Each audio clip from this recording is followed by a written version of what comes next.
Hey everyone. Hello, hello, hello. Happy hump day. Listen, I am so very excited to be back for the fall from hiatus rather for the fall series for the conversation. We are back, and if you missed last week's show with Anthony Hamilton, it was on Instagram Live. It is on our page. That's how we kicked off this new series called The Evolution. So, what is it really about? So, The Evolution series is about music. And what we are going to be talking about specifically is the evolution of music as it relates to four very specific genres of music. So we're going to be talking about hip hop, we're going to be talking about R&B, we are going to be talking about gospel, and we're going to be talking about jazz. And so the format for this series is going to be conversations, one-on-one conversations with national recording artists, and then conversations with artists that are up and coming, that are names that you may not know, but you absolutely will know and certainly should know as we talk about this particular evolution as it relates to those different genres of music. So that being said, if you have not done so already, what I need you to do is to like, follow, and subscribe at all things at the Convo Pod Show. Literally, if you Google the Convo Pod Show, our Instagram will come up, Twitter, Facebook, and our YouTube channel will all come up in that same space so that you'll be able to join us there. What I need you to do is to make sure that you take a moment to do that. And then, of course, as you do that, make sure that you check out some of the past episodes. So this particular series is incredibly important to me because our actual first show, the very first show that I did on the conversation when it was in a different format, was literally on the evolution of hip hop. And my guest was none other than Eddie Owens. And we talked about everything as it relates to hip hop, from the innovators to the trailblazers and everything in between. And it became it became almost a movement. And then the second part of that series in season one back from 2019 features our second guest who will be on tonight. So if you caught that episode, I'm so glad to have her back. So if you are just now joining us on this series, drop a wave. Tell us where we can find you, where you are watching from. Particularly if you are following us on YouTube Live, let us know where you're following us from. Hey, Danny, we see you. Hashtag Day Crew is in the building. But without further ado, we are going to jump in to the crux of what we all think is important, or what I believe that we all think is important as far as music, how music moves, how music motivates, how music inspires, how music does all of that. And particularly how we have impacted music as people of color, as African Americans, as how we have impacted this, all genres of music, but very specifically the four. So with that being said, our very first guest tonight in this Up Next series is none other than, well, you know what? I'm gonna let him tell you who he is, but he is incredibly talented, has the ability to move crowds, has a very soulful voice, has a passion for the craft of music, and I'm so excited to have him on the conversation and to share his story. Welcome to the conversation, Mr. L. Lambert. How you doing, bro? I'm good. How about you? I am fantastic. Thank you Good. for joining us tonight on the conversation. Oh, it's an honor. It's an honor to be here. How are you feeling? I'm good. I'm good. I'm just been getting some rest, so I'm feeling rejuvenated.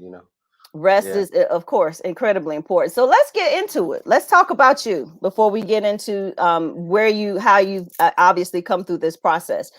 Tell us who L. Lambert is, and do we get to know your actual government name? Yes, you can know my government name. I don't tell everybody, but this is a special show with a special person. So I got to share some exclusive information. Most people don't know my name is actually Ellis Lambert.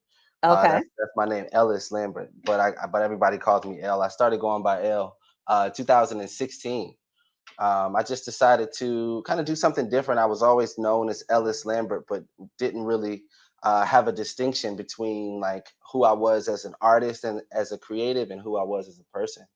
Okay. Um, So I'm originally from a small town in West Virginia. Most people have probably never met a person from West Virginia, especially a black person. But I'm from a small town called Martinsburg, West Virginia. Child of a pastor, very musical family, and so music has always been a part of my life since I was a child.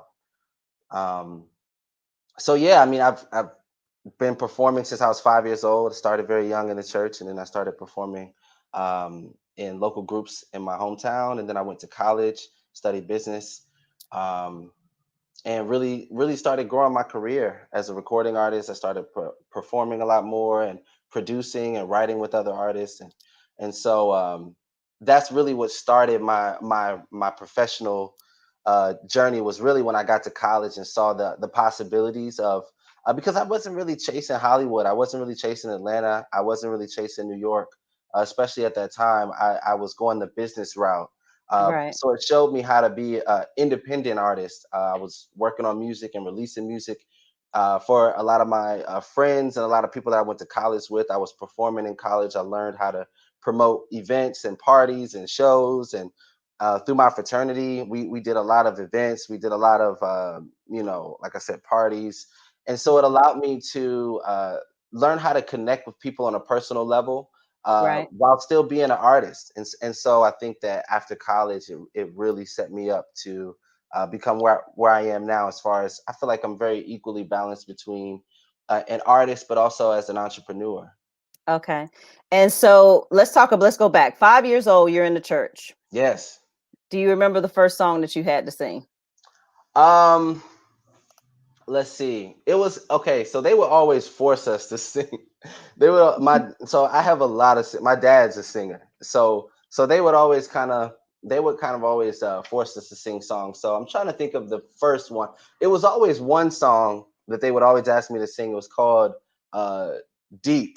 It was really it was I don't even remember who it's by, but it was a song that they always used to sing called Deep, or Deep Down in My Heart. So they used to always ask me to sing that song every time we were around people or in church. They would always ask me to sing that one. Hmm.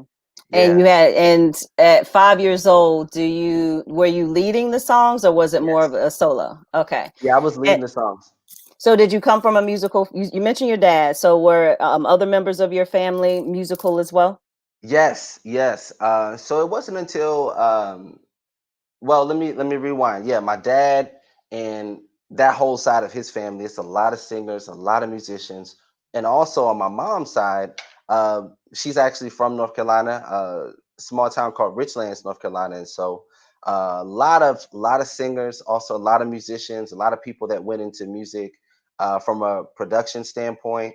And so I didn't find out until about 3 years ago that my great grandfather on my mom's side was also a, like, pretty much like a phenom in his town regarding his ability to sing, play the guitar, play the piano, play the harmonica, and dance. And so he would entertain people, um, crowds of people back in the day in the 30s and the 40s. And so Hmm. I found out that I have a really rich musical history. Okay. And so from 5 years old, did you have the music bug then, or was it something that evolved as you became older? Because it's different being in a church and you do it because you have to, Right. versus as you know, when you get older, it becomes more of a love. So when did you realize that you actually had a love for music versus doing it because that's what you were told to Right. do? Right. And so the other thing about it was is that my dad was just a lover of music, and not just gospel music, but all types of music. So I remember even before I was singing, I would kind of get my dad's and we had records, we had 8 tracks, we had cassette tapes, we had VHS tapes, we What you had know about CD. 8 track? Wait a Listen, minute. we had Come on, man. You too young to know something about an listen, 8 track now. All right, listen, I'm listening. my dad was a card collector too, so so he actually, I remember he had a couple different 8 track players. He had one that had the two slots for the 8 tracks, and he also had Okay. one of his cars had an 8 track player in it. And so Okay, we were I fancy. I love the albums though. I love the Mhm. albums. And so I remember specifically like the Whitney Houston self-titled album and the New Edition Home Again album and the Luther Vandross' Never Too Much album. And so I like from the time I could remember, I was always consuming not just gospel music, but R&B music, soul music. Um, and so I think that I definitely had a passion for it ever since I could remember. But I think around the time I was 14, I turned 14. That's when I really took it serious with piano and with really singing in public outside of church. Right. And so at 14, you realize that you have a love for it. But when do you really truly believe that you had the talent for it?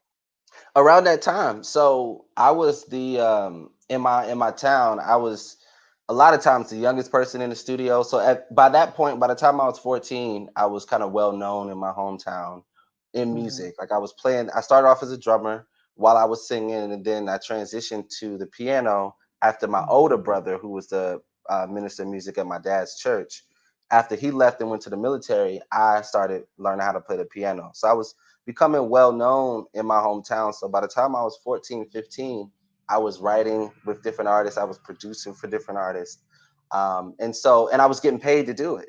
And so Hmm. I would be playing at weddings, would be playing at funerals, would be playing at afternoon and evening services um, at that age. And so it really showed me the possibilities of, not just singing for fun, but the ability to get paid singing and playing. Absolutely. Yeah. Absolutely. So if you're just joining us, I'm here with L. Lambert and we're talking about his story now. We have got, okay, so let me shout out Dr. Sin. I see you now, Naasia. Now, if I No, say I'm your here. name wrong, now, if I say it wrong, I'm sorry, sis. I got you. Of course, Danny, let us know where you are tuning in from. Drop us a wave for sure. But I think one of the things that people don't know about you is that you aren't just limited to the keys, that you have the ability to play other instruments. Let's talk about it. So yeah, like I said, I started as a drummer at around that same age of 5, and then went on to the piano. I dabbled. I always dabbled in other instruments, but the ones that I really worked on was my voice. Mhm. And a lot of people, and actually, my vocal coach, she really pounded that in my head. From the first time I worked with her, she said a lot of times singers don't look at their voice as an instrument. And she Mhm. said your voice is was the your voice was the first instrument. And so I always say as a musician, my voice is also another instrument that I play. Right. Um, and I encourage other singers to look at that as well, as musicians and not just singers. Mhm. But I also play a little organ. Like I had to start playing organ in church a lot more, especially getting that Baptist feel. Mhm. But Mhm. yeah, that's primarily what I do. I kind of dabble in bass and a little bit of guitar, but um, piano's like my love. That's my love. Now, are you self-taught? Yes, yeah. I took Okay. like YouTube University. I definitely will give credit to. I owe them some money, Right. but I owe them some money. But I had people that helped me and showed me things along the way. But as Mhm. far as really studying and training under somebody, no, I'm self-taught.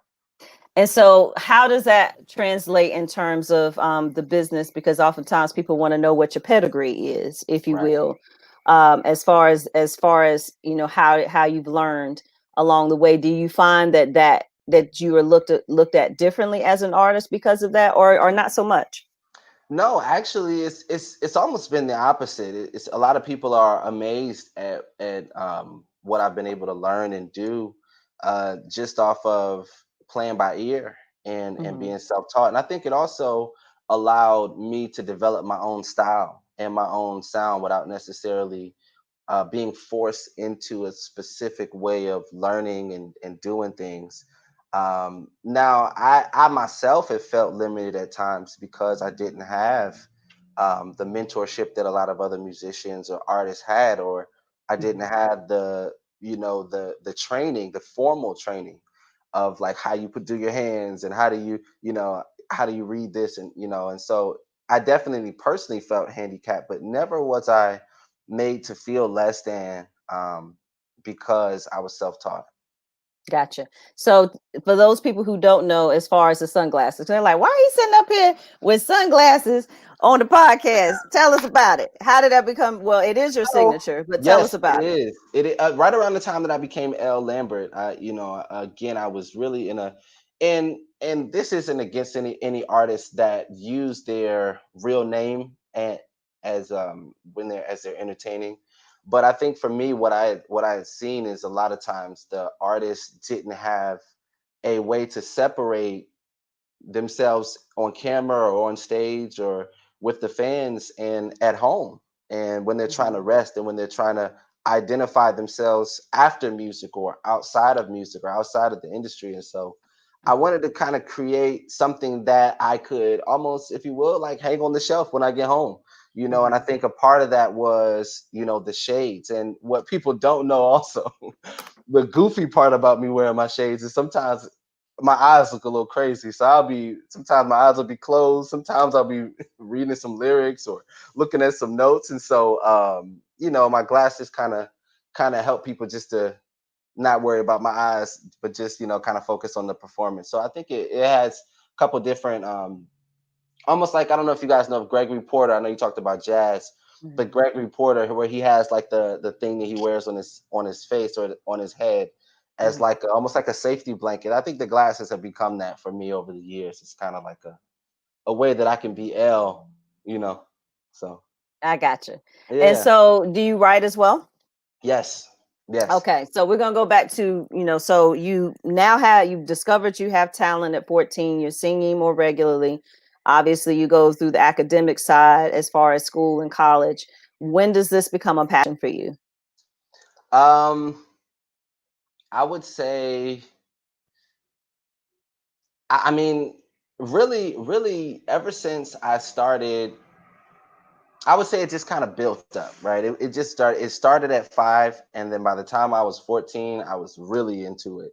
Um, Mhm, playing and practicing, traveling, all of that. And so by the time I got into college, I had well, I think number one, I was going through a transition because I mhm. was, dealing with because I was sheltered so much, Right.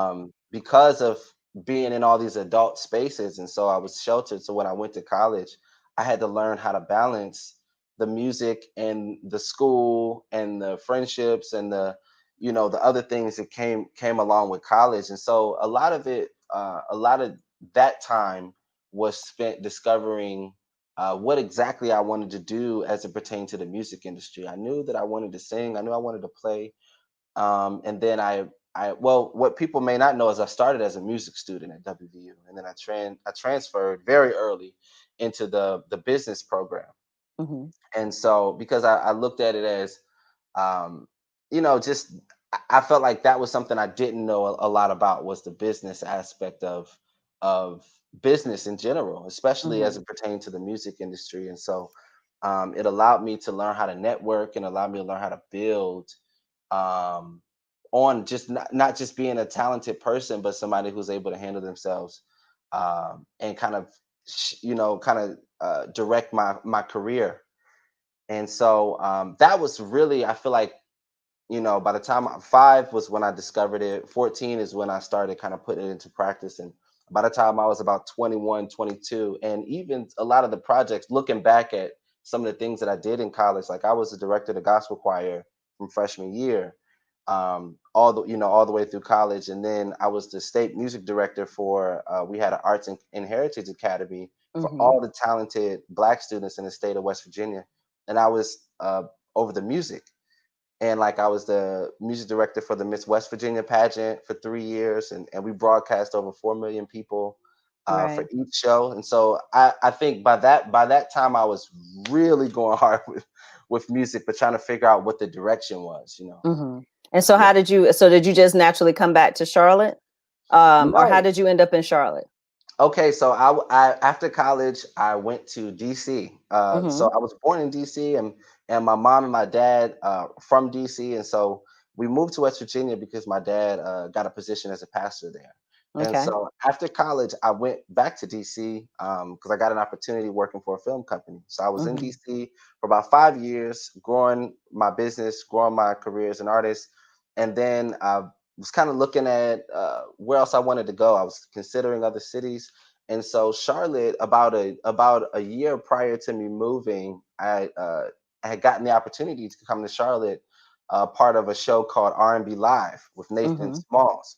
And so I was invited to Charlotte to perform, and I loved it. I loved the vibe of the city. I love the people. I love the food.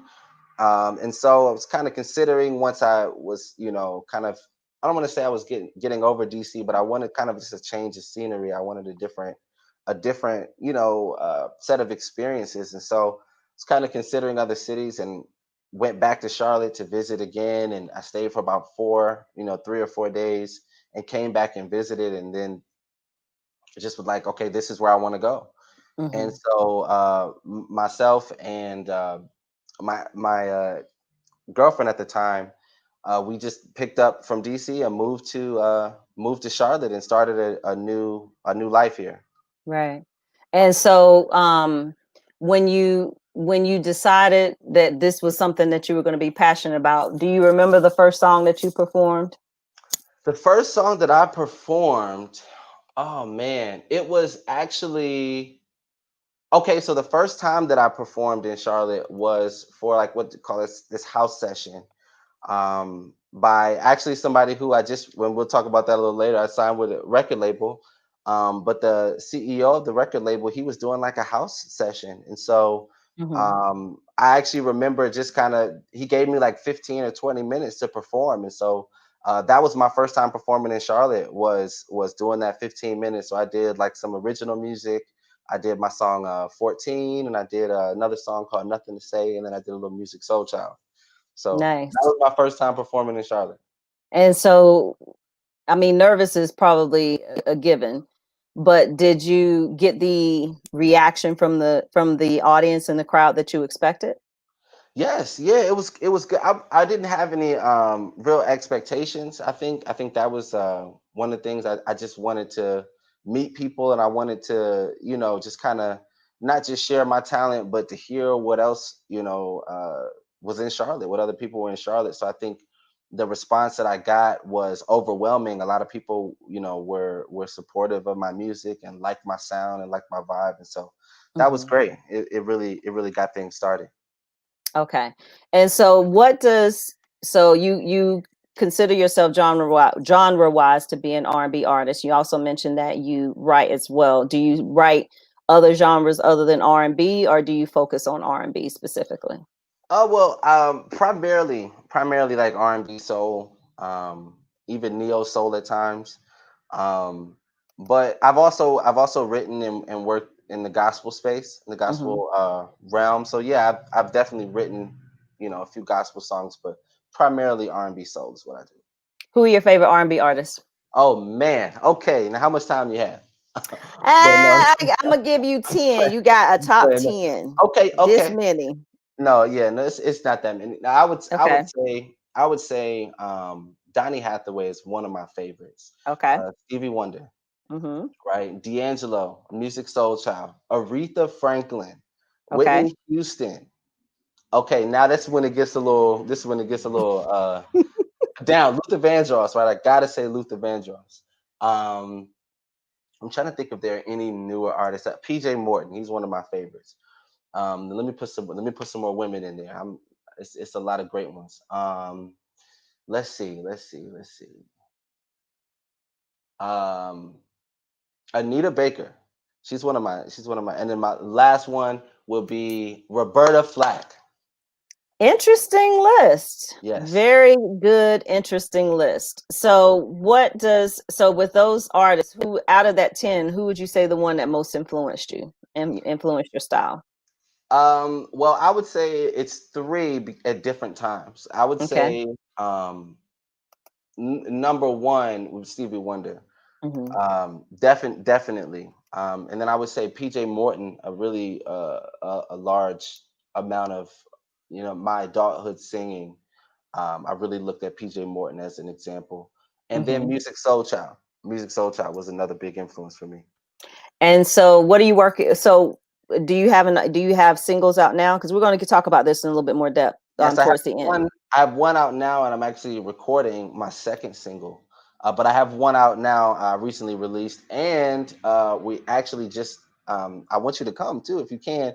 We're premiering our new music video for the first single, "Nothing to Say." So that'll be Nice. next month.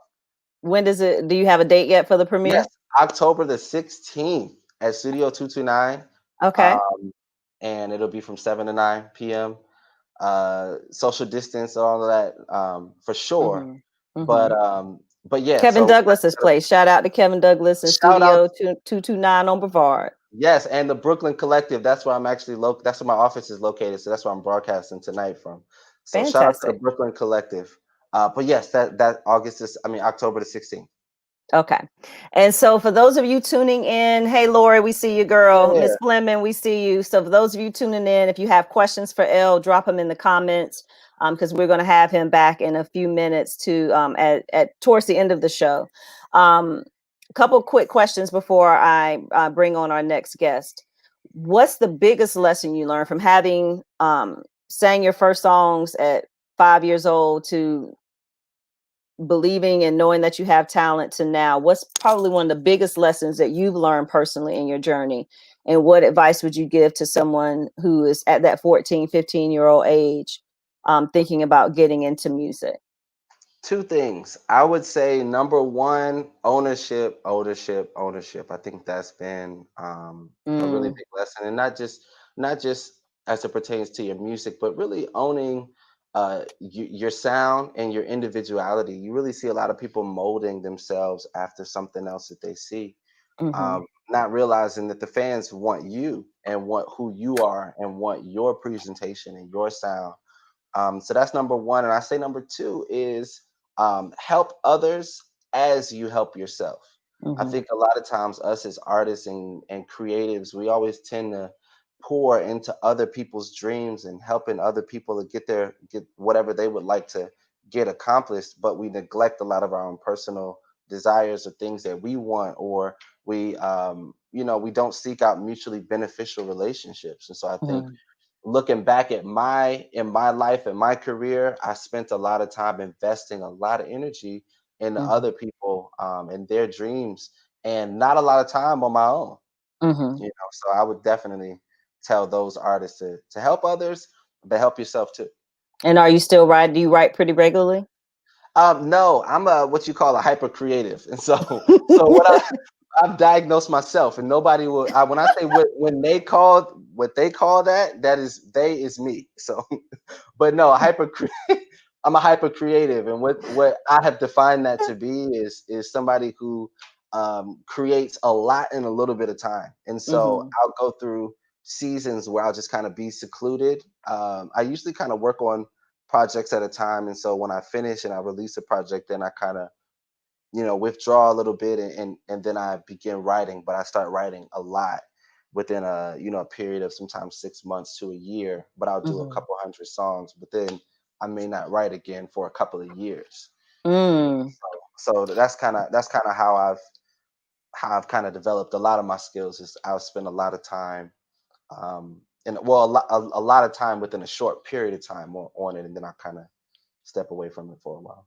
So if this were our full studio show, usually Hmm. there's this segment that I do call "So," where I ask a bunch of random questions, and I'm not going to give you the hard ones. I'm going to give you All two good. easy ones. Okay. These are easy. All Okay. right. Easy. So question number one, you have unlimited income. You wake up tomorrow and can go anywhere in the world. We're going to assume no Rona, No no Rona. Rona, Okay. but you can go anywhere in the world tomorrow. Where would you go and why?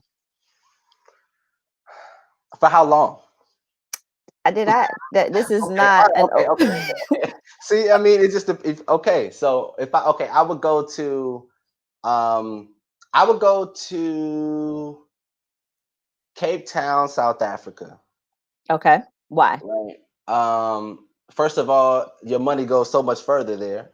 Number Mm-hmm. one, it's beautiful. But also I think it's just I've always wanted to kind of just see and feel South Africa. So I would definitely say like, that's where I was gonna say London, but I think I Yeah, think you could do that anytime. right, I think Cape Town would be a really great experience, and so if I could do that, that's where I would go. Okay. And is your dad still a pastor? Yes. Okay. So as also as a PK, okay, Mhm. this really isn't a soul question, but we just gonna be nosy for a second.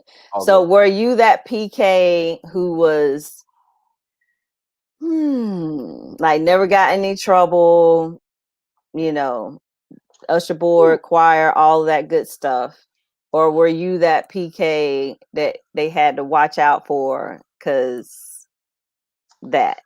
Okay, so I'm the youngest child, and Oh, I'm so the I baby learned. too. Look, so Yeah. okay, so you know that we learned a lot from our siblings' mistakes, Right. and so I learned not. She said, make sure you take your manager with you. Right. I was But about to say that. right, come on, Shay. But yeah, so I learned how to not get caught. So Mhm, I definitely was not a saint by any stretch of the imagination, but mhm. I was sneaky. I was sneaky. Very Okay. sneaky. Well, I'm not going to answer that own question because I don't have to. So I must Right. actually, I'm going to save the other question when I have you and Demi on together because I actually, because I've asked her this question, one of these questions before. Um, no, yeah, I'll ask the last question. So the other question is, what is the most useless talent that you have? The most useless talent I have. Whew, let's see. Hmm. Oh man. Mm. I would say, especially now that I'm older, basketball. That's probably the most. I can still play basketball, but it don't count for nothing. Oh, okay. Well, fair enough. We'll take it. We'll But take it. that's So yeah. we'll take it. So we're not gonna judge you. Please don't judge me. Please don't, because I can't run, but Mm. halfway down the court now. I Good can just gracious. stand still and play. I can stand still. So if you're just joining us, definitely people can reach you at on all your social media handles at IML Lambert. Is that right? That's Yes. Instagram. Can they friend request you on Facebook or are you maxed out? I think I got a few more slots. I got some slots left. We can make some Okay. room. I'll make some room. Okay. And then of course follow you on Twitter and follow you on IG. So I need you to sit tight.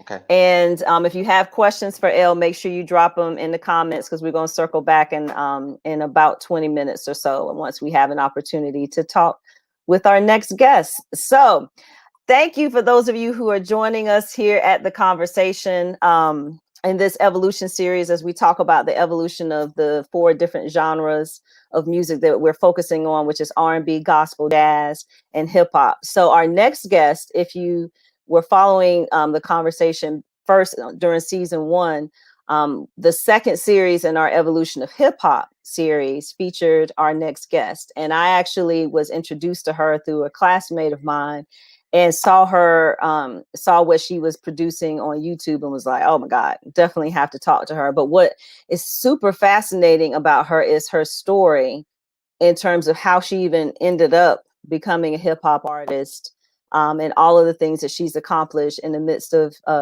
making her moves that she's making now in the space of hip hop. So if it's a name that you do not know now, oh, you're gonna know this name because she reminds you of an MC Light, or for me, this is for me.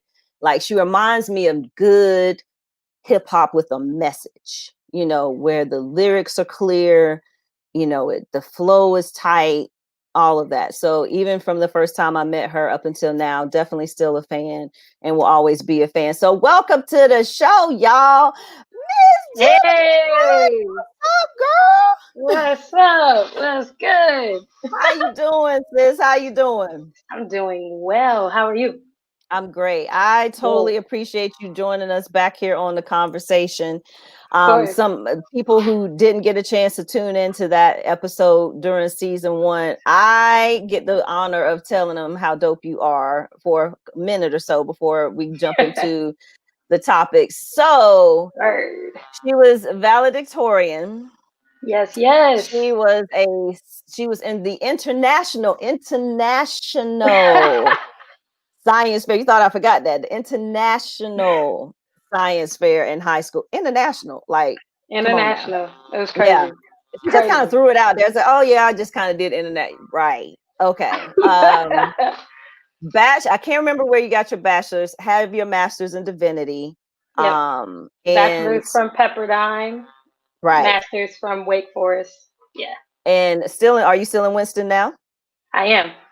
Okay. And so when people hear master of divinity, they're like, wait, what? So tell us about it. Tell us about it. Yeah, so crazy story. I was a religion major in undergrad.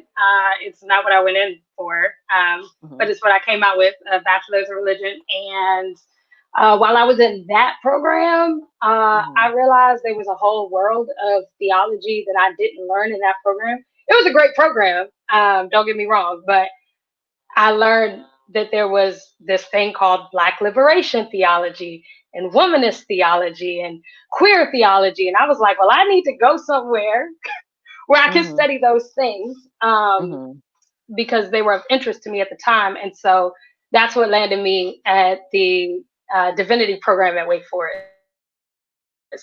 And that's ended up with my MDiv. Yeah, and now I'm back doing art, and it's great. And so after you got your master's of divinity, what did you do immediately after that? Did you seek going to a particular church organization or a faith-based organization? What was your initial intent once you got your master's? Yeah, so I used to tell people all the time when I was in the program, and they would say, "What are you going to do with the degree?" I would tell them, "I'm gonna hang it on the wall," because that's what you do with a degree, right? In true form, I have it on my wall. But so immediately after I started working at the divinity school, I was offered a job before I graduated. So I started working there, and then I got ordained, which was not something that was in the cards for me in terms of my own personal ambitions. But I had done an internship at Emmanuel Baptist Church. And from there, I joined as a member. And then, I preached quite a few times. And then my pastor was like, well, we're going to license you and we're going to ordain you. And I was like, okay, are you sure? And he's like, yeah. And I'm like, all right. So, a colleague of mine, Reverend Michelle Butler, her and I were pretty steadfast in making sure that he came through his word and ordaining us. And so we were actually ordained together in July of 2017. And so since then, I've done some more preaching, but mostly, the utility that I've gotten out of the degree has been my work at the divinity school now.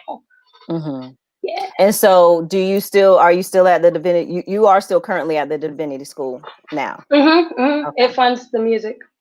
So I'm going to ask this question to the audience, but to you as well. If you are just joining us, make sure you send us a wave. If you're watching a watch party, send us a wave. If you have questions for Demi, let us know in the comments. But the question for everyone, including you, when did you fall in love with hip hop? That's a good question. I fell in love with hip hop around the time of like Ludacris Red Light District. That album for me sort of crystallized like rhyming and wordplay and lyricism in a fun way that was just like, okay, yeah, like this is cool. So yeah, and then I feel like I've just been continuously falling in love with it since then. But you started your journey long before that. I mean, you were if I remember correctly, you were writing poetry. You were a well-known spoken word artist in school, right? And so how did you parlay that into actually making that hip hop music for you?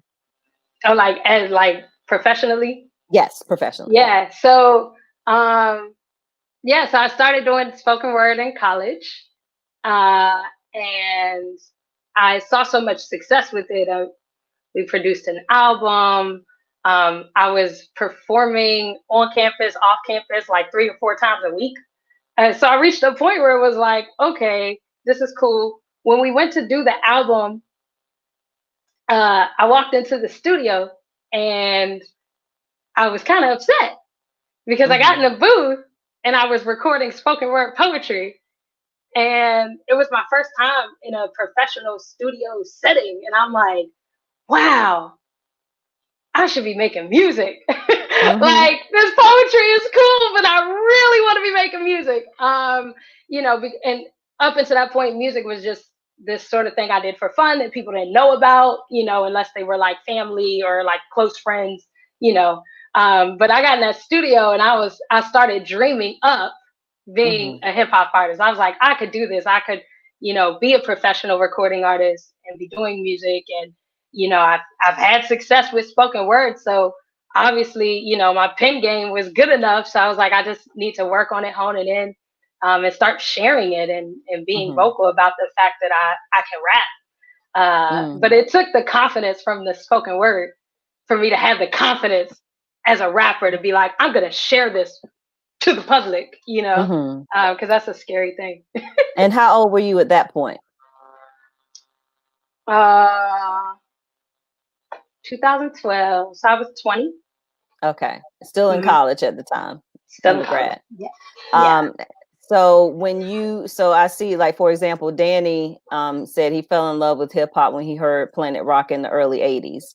I don't know. My very first cassette, this is cassette now. The very first hip hop cassette that I bought was Bonita Applebaum by A Tribe Called Quest. That was the first actual cassette I went out and bought. So I actually still have it around here somewhere. So if you still have, you watching and you still have whatever first album, cassette, whatever that you bought, definitely drop it in the comments. And Lisa, Shamira, I see you. Thank you for tuning in. So when you decided that this was something that you wanted to do as an artist, I'm gonna ask you the same question that I asked Elle. What's been the biggest lesson that you've learned as far as navigating this space? The biggest lesson I've learned, or like the most recent lesson, because I feel like they're all big, is to keep the business as the business side of it. I think for quite some time, I was caught up in trying to do this like weird mix of like being an artist and being an entrepreneur or being a business person. With this goal of like making money off of my art. And there's nothing wrong with that, right? But going into the creative process, thinking about making money, it doesn't work for me. So the biggest lesson I've learned was just to continuously fall in love with doing the art for the art's sake. And so when I'm able to create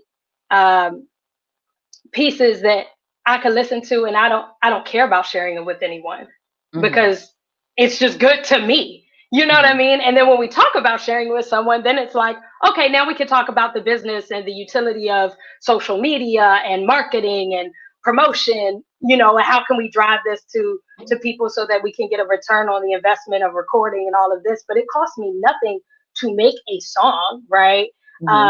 It costs me nothing to write, right? And so putting a pressure on myself to make money off my writing was like messing with me creatively. And so I think I finally reached a moment in my career where I'm like, okay, these two things are separate. And so I can put on my business hat when I'm talking to my manager, when I'm talking to my crew, and I can take that hat off and just be in my zone with my art and not feel any pressure from the outside world about when we're going to get this out. What are we going to do with this? You need to make X amount of songs, da, da, da, da. No, like I just need to be able to create on my own terms for the sake of just creating.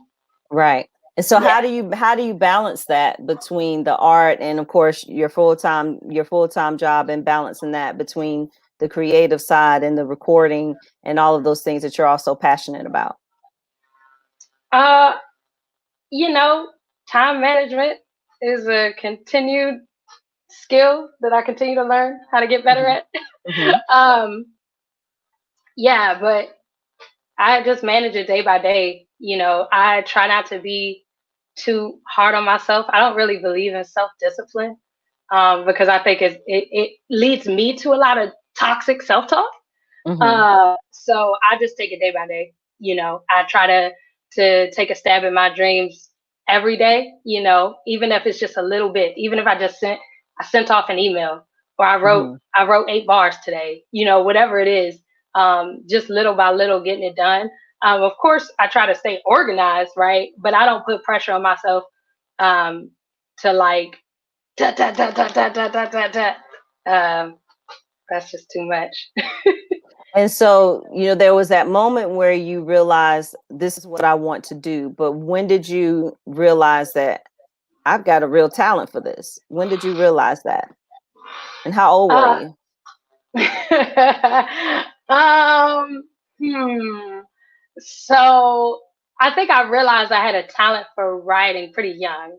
I was probably like 7 or 8 when I realized, hey, I'm pretty decent at this, and I won, you know, a couple of poetry competitions in elementary school, and so that was like affirmation. Um, and like, you know, my siblings and my cousins and stuff, they were like, yeah, Demi, write a rap to this song, you know, or whatever. So that was also affirmation. I think as an adult, like once I started doing it professionally, the moment I realized I was really really good at it. And it's funny because I can see my mom commenting in the comment section.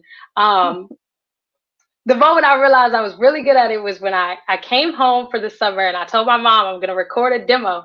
And I brought her to the studio with me to record the demo. And at this point, she had not heard me rap like as an adult, right?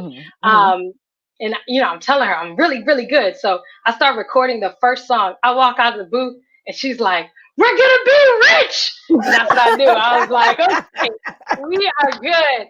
And true to form, my mom, she called everybody she knew who had a hand in the music industry at the time to help me out, you know, after she had heard the music. Same day, literally same day. I had a management offer the same day that I recorded my first song professionally. Wow. So, and how old were you at that time? That I was 22. Okay. Yep. And so what's your favorite song to perform live? Do you have a favorite? And we're going to talk about your Uncle Joe in a minute. Uncle Joe over here cutting up. There's so many good ones. I like performing a song I have called Back to the Root because I get the crowd involved with that one. And so it's really cool, like the collective energy of, you know, having people sing the song with me, even with crowds who may have never heard it before. You know, I pull them in and get them singing along with me. And so that's probably the most fun to perform. Yeah. And so Uncle Joe said he wants to be your chef. Okay. Y'all. Absolutely. Okay, Uncle Joe. Okay. Uncle Joe can cook. Okay. So I remember we talked about this briefly, but some people may not have seen when we had this part of the conversation. But what do you think one of the biggest challenges you faced when you're performing and doing your thing in a male dominated genre as a woman? Like what's some of the challenges that you face, and what advice would you give to other female MCs who are navigating this space as well? I mean, you got to have a crew. Like, and so, you know, for me, my gender identity, right? Like I identify as a woman, but I also identify as gender flux. And so that's a continuing journey for me. But one of the things I realized, you know, pretty early on is that, you know, behind the scenes, people don't take women seriously. And so I am very intentional about crafting a crew. And if I'm gonna have men on my crew, it's because they're gonna give us access and privilege in certain areas that are gonna help to push the brand forward, right? Like I remember doing a show one time, and you know, my crew was all femme and non-binary, and while I was performing, the people behind the scenes decided my set was gonna get cut short because the person before me went longer, you know, but I didn't have anybody in my crew at the time that could check all of these men who were saying, we're going to cut her set short. And they weren't taking my crew seriously, you know? But now, like, I wish somebody would step to my manager, Danny, now and tell him they're going to cut my set short. And he'd be like, yeah, okay, think again. You know what I mean? Mm-hmm. And so sometimes having that privilege on the squad, like using it as that, I think can be beneficial. But like realizing that, like, in some of these areas, there's a lot of discrimination. And so getting creative with how you navigate it. As usual. Yeah. Mm. Okay. And so same question. You got 10 artists over here. 10 artists, top 10 hip hop artists. Who are your faves? Ah! Okay. I figured you were going to ask me this. Yeah. And I'm going to do all femme and non-binary folks. Can I put myself in the list? No. No? Okay. You already your favorite. All right. I was just trying to get to the 10. Okay. Chica, Rhapsody, Angel Hayes, No Name, Nicki Minaj, Queen Latifah, Cardi B, Meg Thee Stallion, Flo Milli, and MC Light. My current top 10. Out of that 10, which ones do you think have most influenced you in your journey?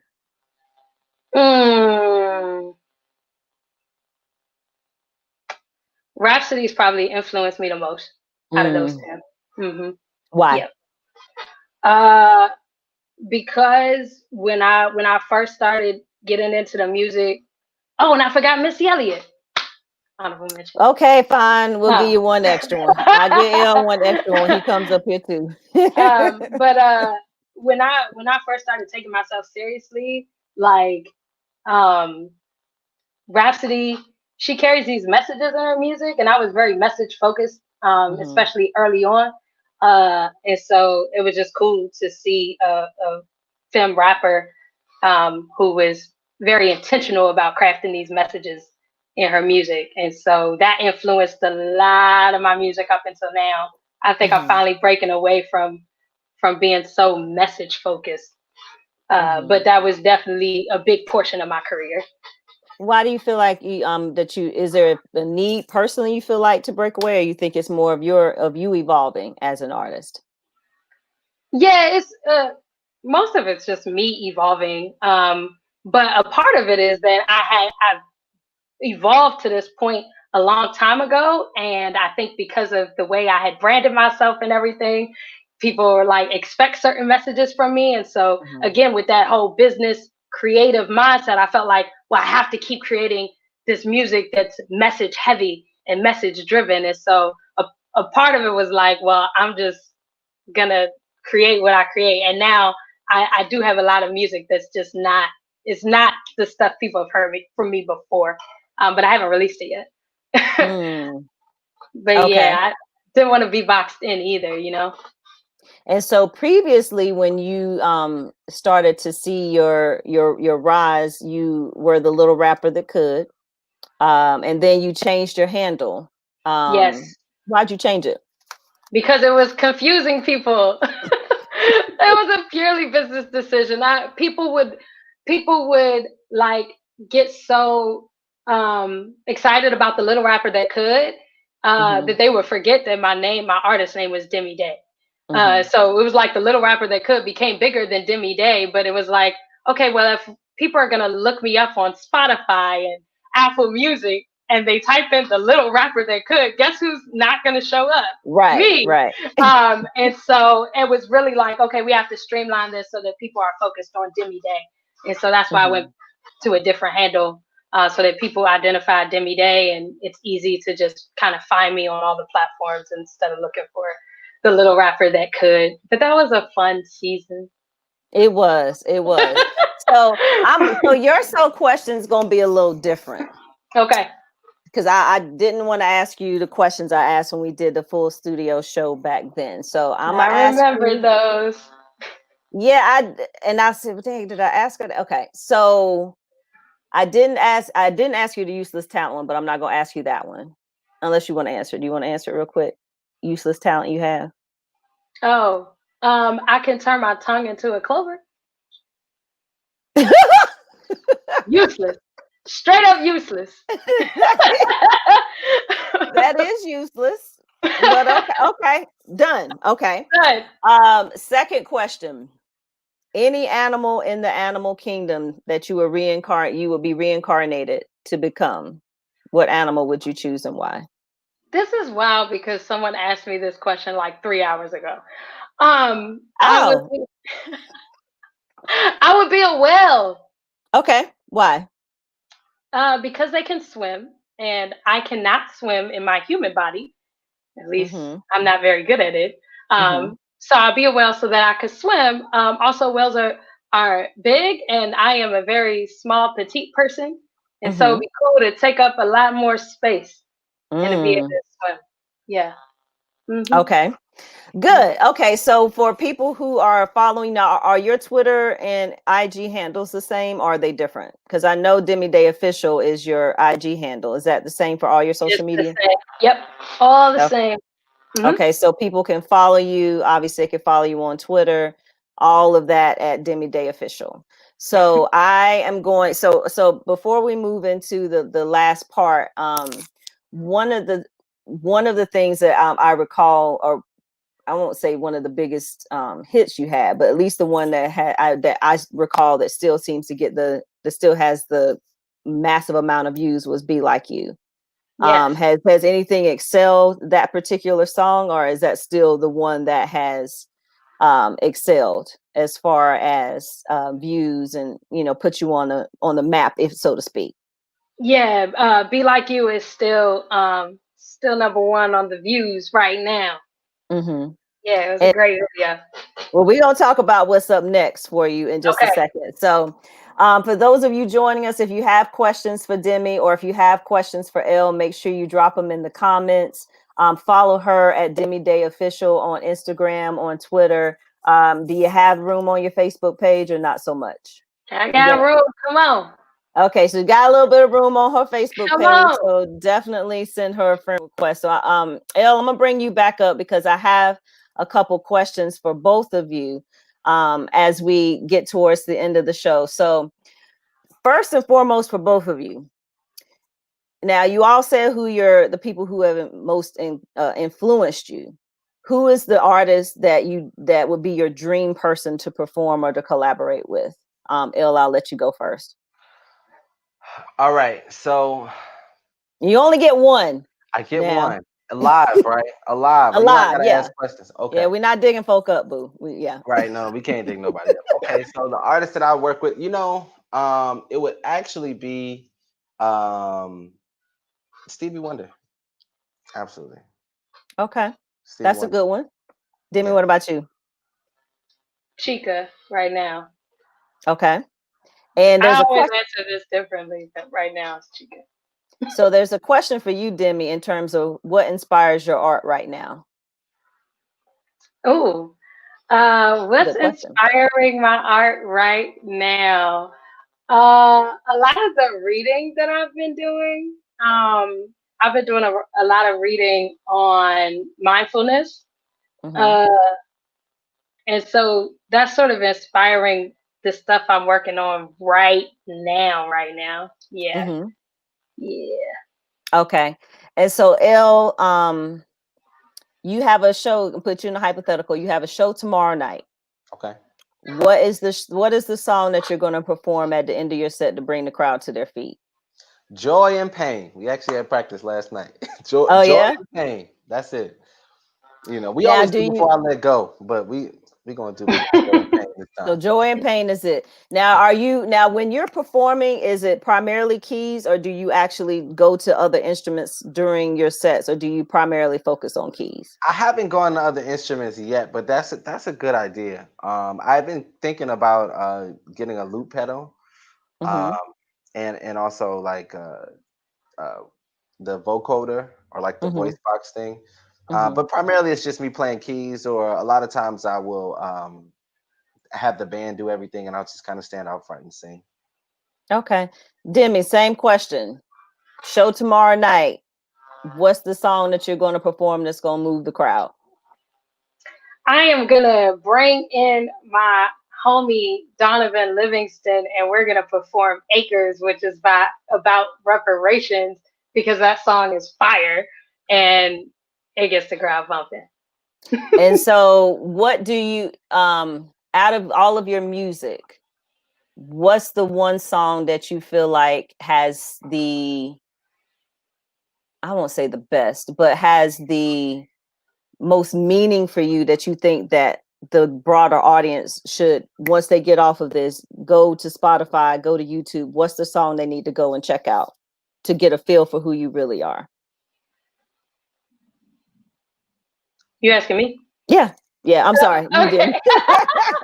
Yeah, Be Like You is a great place to start, Okay. because it's really not about me. It's all about the listener, and it's my message to them. And so that's at the core of everything I do. Is I want to be like myself, and I want other people to believe in themselves. So they should check out that song first. Can we get a few bars of that first verse, maybe? Maybe, please. I understand you got your own thing going. Merrily on down that stream, you better keep on rowing. They try to knock your self-esteem, you better keep on glowing. Don't let nobody in between that future you be knowing. Oh, you gotta give us more than that. I was feeling it. I was feeling it. Okay. Here's my message to you. Ain't no person on earth that can outdo you. Be yourself unto yourself. You'll be honored that you knew you. Only you can be a rock when it ain't no one else around. And if you don't love yourself, then the only way is down. But I believe in you. I see you got some dreams in you. Full speed ahead. I see you got some steam in you. Just keep chugging away. Be grateful for every day that you get to bless the world with such a beautiful face. Let your shadow make the chase. Let your heart dictate the pace. Let your mind give you the strength and let your spirit run the race. I bet your ancestors cheering, seeing the path you clearing. Nothing worth fearing, every lesson worth hearing. But every now and again they'll try to break you.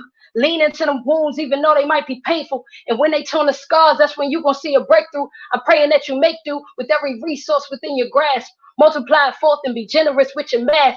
Kindness in your hand, willing to understand that every single second you get is another dance, and every single moment you breathe is another chance to do something you love, to always rise above. Parting for the past, don't let that trauma beat you up. Be gentle with your mental and everything you done been through. End of the day, you're the reason I grabbed a pencil so I could draw you up a motivational stencil. Tracing the inspiration, make way for the destination. Cause trust me, I can see all of the places that you're headed, and I'm here to let you know you ain't gonna never reach a dead end. Yes, honey. Oh. Yes. Oh. And so that's Yeah. the first song that I heard. I was like, yes. And I Yeah. love, I mean, there's just so much out there. Your EP is fire. Thank They you. gotta definitely go and check that out.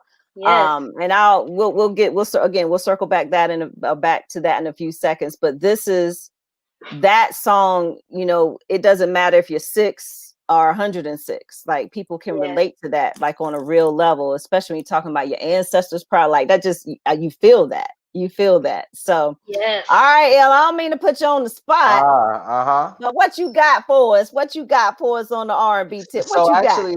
actually it's a song, like I said before, D'Angelo is one of my favorite artists growing up, and so he had a song called "How Does It Feel," and I actually kind of flipped that around. It's a song that I call it. It's actually my next single that's getting ready to come out called "How Does It Feel." You want me to sing it? Want me to sing it? Yes. Me. I need y'all got some People do water. I that. need some water. Everybody, oh, it got a little dry. I'm just playing. How does it feel when you get everything you wanted, but the people closest to you seem a little farther, and love is just a little harder, and enemies just a little smarter. Thinking when I'm gonna have my daughter, will she meet a young version of her father? Yeah, who promised to take her to the altar, but not before my goals, baby. Wait a little longer, and I'm praying that I can be stronger. Plus, I'm losing weight, so I gotta fight the hunger. Yeah, but how am I supposed to be humble? Oh, yeah. Oh, trying my best to be humble when my lack of confidence got me in trouble. Never got the chance to say I love you, but now it's just me thinking about memories like, how does it feel? Yeah. how does it feel? Oh, yeah, yeah. How does it feel? Oh, yeah. How does it feel? Yeah. Yes, honey. Yes, yes, yes, yes. So, Yeah. how can they find you? Can they just look for you on Spotify, Apple Music? How can Yeah, they purchase your so music? right now, yeah, I took off a lot of old music, so now I have nothing to say up there, and I also have another single called "What a Feeling" with last season's The Voice contestant Foon Show. So how does it feel? It's not out yet, but Mhm. those two songs out on Spotify. Y'all can hear some old stuff on SoundCloud for all the old school music, kind of music streamers. SoundCloud, I got a couple songs on there too. And so for both of you, what are the best ways that folks can support you? Obviously, purchase your music, listen to your music, but how do you want people to learn more about you, and then how can they support you? Demi, you want to go first? Sure. Right now, people can support me by subscribing to my YouTube channel at Demi Day Official, Mhm. um, and my SoundCloud channel also at Demi Day Official. Uh, they could hit up my Cash App, Mhm. hashtag Demi Day. Please hit up the Cash App. That's the easy way to support me. And then and then just spread the word. Like I get touched when people say they played my music for other people. Like that's like Mm. the best feeling. It's like, wow, like you not only enjoyed this for yourself, but you wanted somebody else to partake in the joy that you felt from the art. So Ab- share it with other people. If you like it, you rock with it, share it. Yeah. Okay. Outstanding. What about you, El? Yes, there are a few ways you can support me. Actually, this Friday, myself and my band will be at Camp North End performing for their Friday Night Live music series. So that's one way. What Um, time?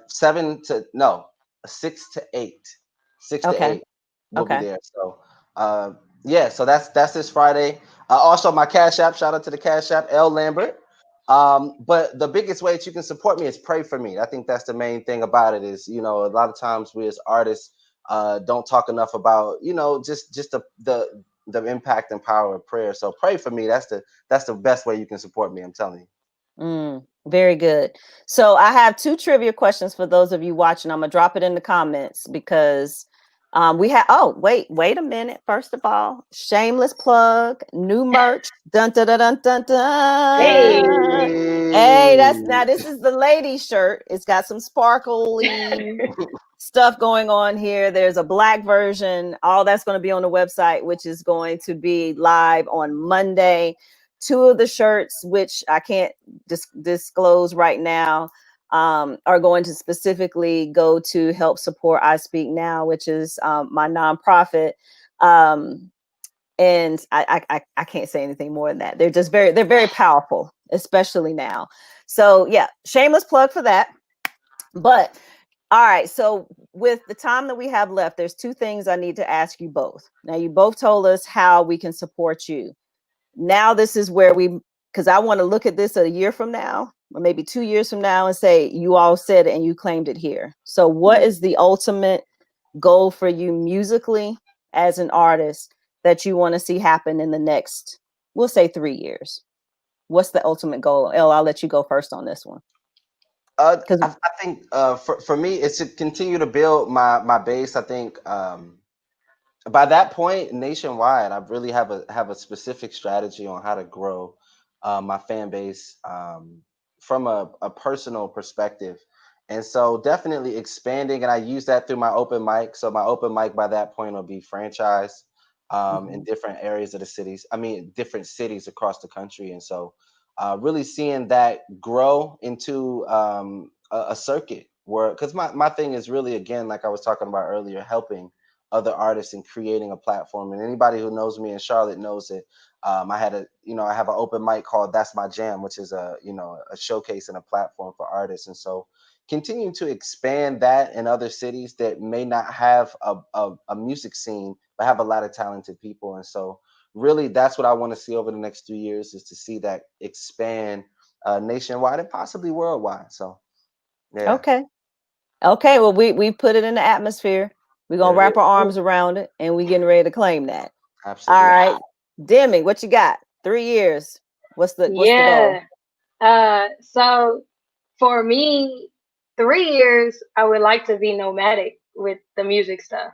Um, so you should see me popping up all over the place globally, doing shows here, there, everywhere, collaborating with artists from all different walks of life. Um, I think that's like the dream goal for me. And in terms of, since you're saying you want to look back on this in a year and we've manifested it, if I'm doing everything that I'm planning to do, there is a project coming out at the end of this year, and there will be uh, a bunch of visuals to the songs on that project that will come out month after month. So by the time we get to this video next year, it should be a whole breadth of work showcasing that project. So I'm just Okay. putting that out so that we can see that it happened.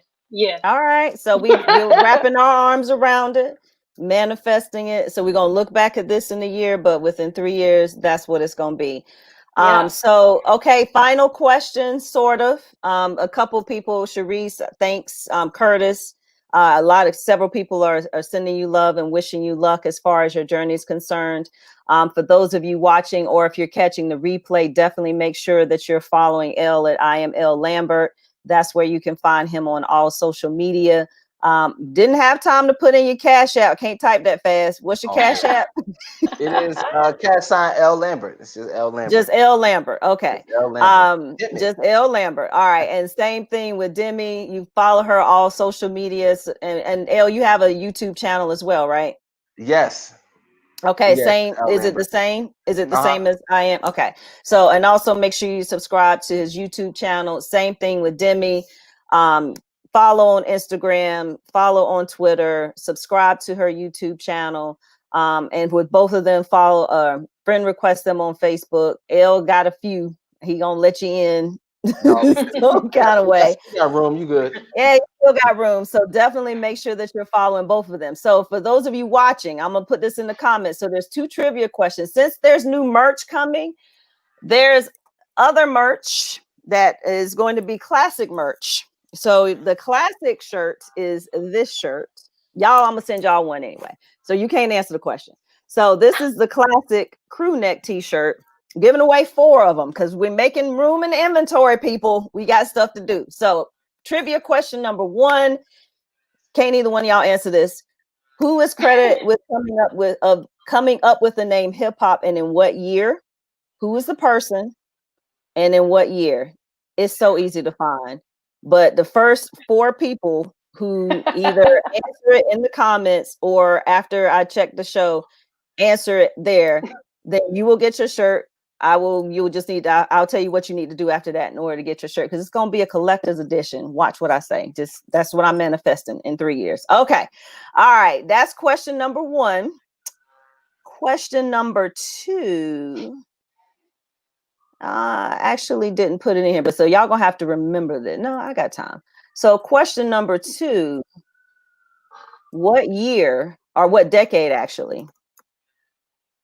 What decade did the term R&B arise out of? What decade? So I'm not gonna make you find a year because that's like impossible to find.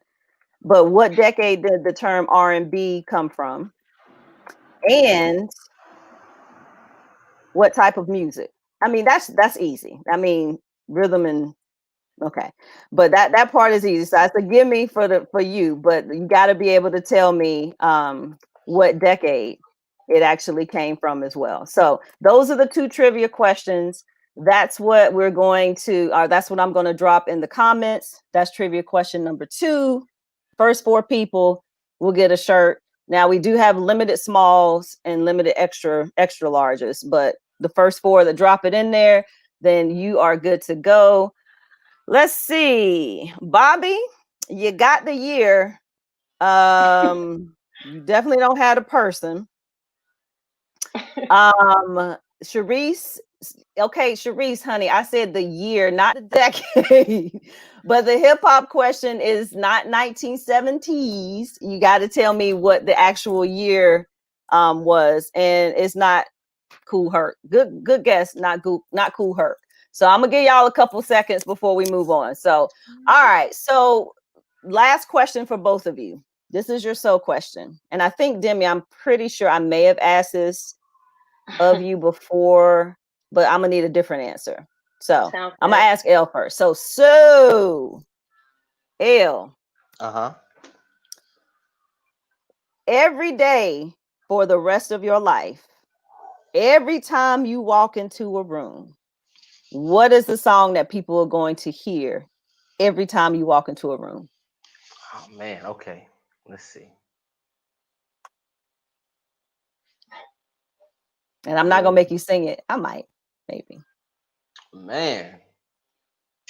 Like your jammy jam, Jazam jam. Every time you walk in a room, everybody they're gonna hear this song emanating from the walls when you walk into a room. So many. Oh my goodness, that's a good question.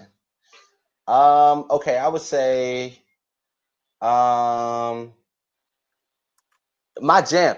Do you remember the 21st night of September? I love that song, y'all. I love that song. Okay. That's it. All right, well, we will take that same question. Demi, what's the song that's blaring through people's walls and whatnot when you walk into a room? I really don't remember you asking me this question. I'm struggling over here. That's a hard question. You did? I did.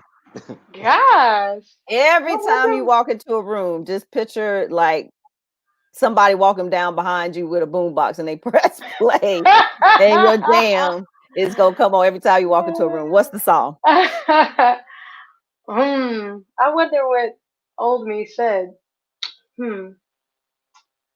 Gosh. That's such a tough question.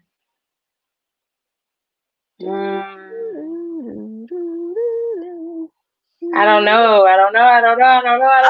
Oh no, you don't get to not answer it.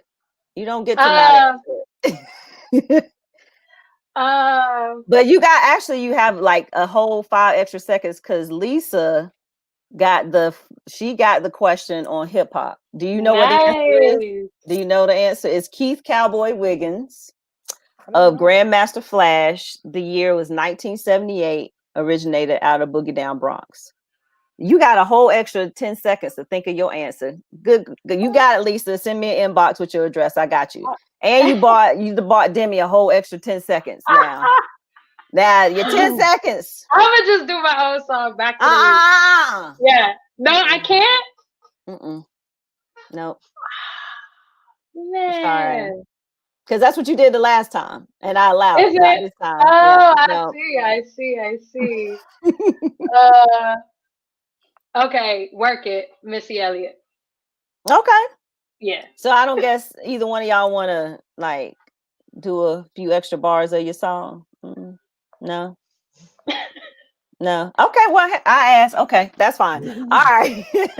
So listen, thank you guys so much for joining us. Thank you for those of you who tuned in, whether it's been through the YouTube channel or it's been through Facebook Live. Listen, the whole point of this series is to make sure that we are highlighting artists in various genres who are doing big things, names that you will know as they continue their growth and their journey as far as musical artists. It is so critically important that you go and that you support them, whether it is through their social media, their Cash App, or whatever the case may be, because I can tell you personally that they have such incredible talent. Go to YouTube, Google Be Like You, Demi Day. It comes up. You will fall in love with the song. Go to L. Lambert on YouTube. Now, what's the song that they need to look for? Because I don't think I asked you that. Nothing to Say. Nothing to Say is the one that they should look for. So go Google Nothing to Say, L. Lambert. Is there a video for it? Not yet. That's the premiere. That's the one that's coming out. Okay, but they can listen to it. Yes. Okay. So Google it. Nothing to Say. That's how you get introduced to both of them, but certainly follow them on their social media. So next week we are moving to jazz. My guest will be Adrian Crutchfield, saxophonist extraordinaire, also a Charlotte son. And so we will be talking with him one-on-one. We'll be doing that at kind of a mix through Instagram and through Facebook as well. So join us next Wednesday at 8 o'clock. But definitely make sure that you support Demi. Make sure you go out and support Elle, because they are incredible artists and they are names that you will absolutely hear in the future. Thank you so much for gracing the show with your presence. I truly appreciate both of you. You guys have a wonderful night. Those of you who got obviously the whole first question, I'm gonna need you to still drop the answer in the comments so that you can get your shirt. And then we will see you soon. The website for the Convo Pod Show will be launching on Monday. Very much excited about it. And we will see you next week. Y'all have a great rest of your hump day. Bye, y'all.